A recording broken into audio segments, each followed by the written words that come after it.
Yo, what's good? You're listening to Everyday Superpower, a place where we talk body language, communication of all sorts, human relations, game, and so on and so forth, okay? Okay, so this conversation we're going to have today is going to be in regards to the clown, alright? It's a person you will have come across in your life before. They might not have dressed overtly as a clown. They may not have applied the makeup in a literal sense. They may not have had the bright colours on in a literal sense. But in a spiritual sense, in a psychological sense, that is exactly what they had applied whilst communicating to you, okay? So I'm going to talk on a couple of stories of my own, a couple of personal experiences. Now, these are relatively recent as well, but I have met enough people like this, all right, to be able to speak quite confidently about this particular style of character. And this is essentially going to be a warning of these particular types of people. All right, you may be one yourself to some extent, but you need to look inwards and you need to understand your means of communication and how you try to garner the approval of others. All right, now this also links in to some degree with the jester and the black pill community, who are more looks based, genetic based as far as their application of success in the Western world. They have a term called jester maxing, which is the act of an individual essentially making a fool out of themselves to garner the acceptance and approval of others, such as the jester used to do within the medieval and Renaissance areas, alright, within the court and the theatres and so forth. Although they may have garnered approval to some degree, it wasn't respectful approval, okay, as they were pertaining an image of a professional fool, alright.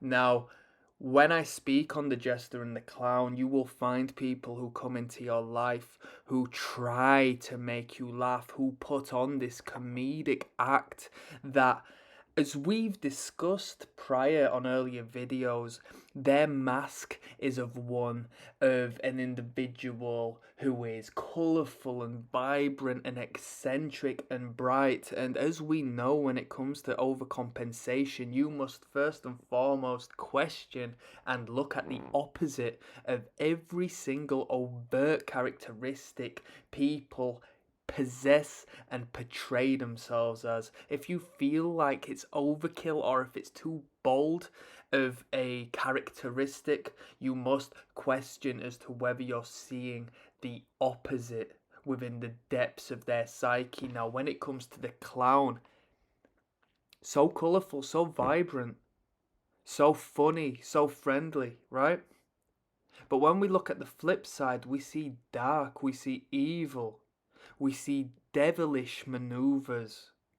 When it comes to narcissism, there's a concept called love bombing. The narcissist will enter your life and bomb you with love in order to force a dynamic as to where you become friends, in order to implement a good, positive first impression. From there, they can operate. This is what the clown will do. Now, let me speak on my personal life. I have known some evil people who have portrayed themselves out as wacky, zany, eccentric, and then you look at who they really are and you discuss things with them and you converse with them and you talk with them, and it doesn't take long for you to experience a smirk, a frown, a sneer, a look that is of such contrary energy to that of the image you have seen portrayed on this individual. So I am saying be very wary of the clown and the person who's always laughing the loudest, of the person who is always trying to entertain others and make others smile. There's a thing about comedians where they say comedians have the most problems, and what they do is they make others laugh in order to find comfort and peace, and to, in a way, deflect whom they truly are. If you can create positive energy in others, they may not necessarily see the negative energy within yourself. It's a defensive process. So the clown is exaggerated. The clown in your life wears normal clothes, doesn't wear a funny red nose, but will communicate with you in a manner which will have you feeling as if you are watching a circus performance. You'll be amused, entertained, and you will potentially think that this person is a positive, uplifting, different individual. But the unfortunate reality is quite potentially this person is incredibly, incredibly sinister. So when we call someone a clown, now I don't know where you come from as to whether this is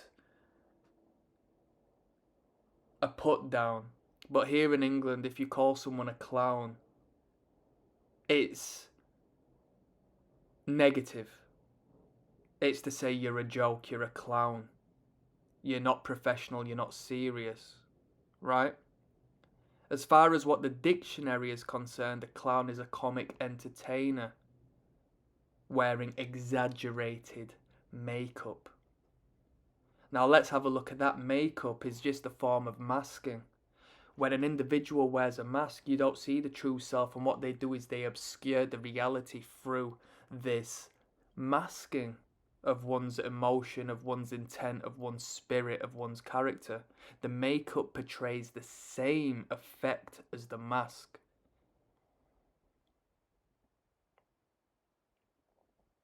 The person who comes into your life and starts singing and dancing and portraying this upbeat, happy character to an extent as to where you genuinely think this person is so upbeat and happy. Yeah, they're so upbeat and happy. It's too much. It's too much. Keep a comfortable distance until you assess the individual, and be very astute in your observations in trying to ensure that if there is any slight appearance of a contrasting spirit within that individual through our understanding of non-verbal communication, this is the key. And you will learn that via the link in the description of this video. It doesn't take you elsewhere, it takes you to a playlist on this YouTube channel. You'll be able to understand now the downside is, such as the narcissist, when you understand who this person is, it's hard to tell other people who this person is, as what you see might not necessarily be what they see.